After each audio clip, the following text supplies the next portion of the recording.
പുതിയൊരു വീഡിയോയിലോട്ട് എല്ലാ കൂട്ടുകാർക്കും ഒരിക്കൽ കൂടി സ്വാഗതം. അപ്പം ഞാനിന്ന് ഉണ്ടാക്കാൻ പോകുന്നത് സ്വീറ്റ് കോൺ വെച്ചിട്ട് ഗാർലിക് മസാലയാണ് ഉണ്ടാക്കുന്നത്. അപ്പോൾ അതിന് വേണ്ടിയിട്ട് നമ്മൾ ഇതുപോലെ ചെറുതായിട്ടൊന്ന് തുക്കിടയാക്കിയിട്ട് ബോയിൽ ചെയ്തെടുക്കണം. ശകലം ഒന്ന് ഒരു 80% വേവിച്ചെടുക്കണം. ഉപ്പും കൂടി ഇട്ടിട്ട് ഞാനൊന്ന് ബോയിൽ ചെയ്തെടുക്കുന്നുണ്ട്. അതൊന്ന് ബോയിൽ ആകുമ്പോഴത്തേക്കും നമുക്ക് ഗാർലിക് മസാല ഉണ്ടാക്കാം. അതിന് വേണ്ടിയിട്ട് ഒരു പാത്രം വെച്ചിട്ട് അതിലേക്ക് കുറച്ച് ബട്ടർ ഇട്ട് കൊടുക്കണം. അതിലേക്ക് വെളുത്തുള്ളി പേസ്റ്റ് ചെയ്തോ ഗ്രേറ്റ് ചെയ്തോ ഇട്ട് കൊടുക്കണം. വെളുത്തുള്ളി ഒന്ന് മൂത്ത് വരുമ്പോഴത്തേക്ക് നമുക്ക് കുറച്ച് മുളക് പൊടി, കുറച്ച് കുരുമുളക് പൊടി, കുറച്ച് ചില്ലി ഫ്ലേക്സ് എല്ലാം കൂടി ഇട്ടിട്ടൊന്ന് ചൂടാക്കണം. അത് കഴിഞ്ഞിട്ട് നമുക്ക് റെഡ് ചില്ലിയുടെ ശകലം പേസ്റ്റ് ഒഴിക്കണം. പിന്നെ ടൊമാറ്റോ സോസ് ഒഴിച്ച് കൊടുക്കണം.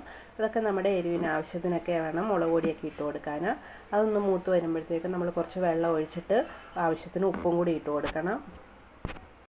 എന്നിട്ട് നന്നായിട്ടൊന്ന് ഇളക്കിയതിന് ശേഷം നന്നായിട്ട് തിളച്ചിട്ട് ഈ ബട്ടറൊക്കെ ഒന്ന് തെളിഞ്ഞ് വരുന്നിടം വരെ നമ്മളത് വഴറ്റിയെടുക്കണം. അത് കഴിഞ്ഞിട്ട് നമുക്ക് ബോയിൽ ചെയ്ത് സ്വീറ്റ് കോൺ ഇട്ട് കൊടുക്കണം.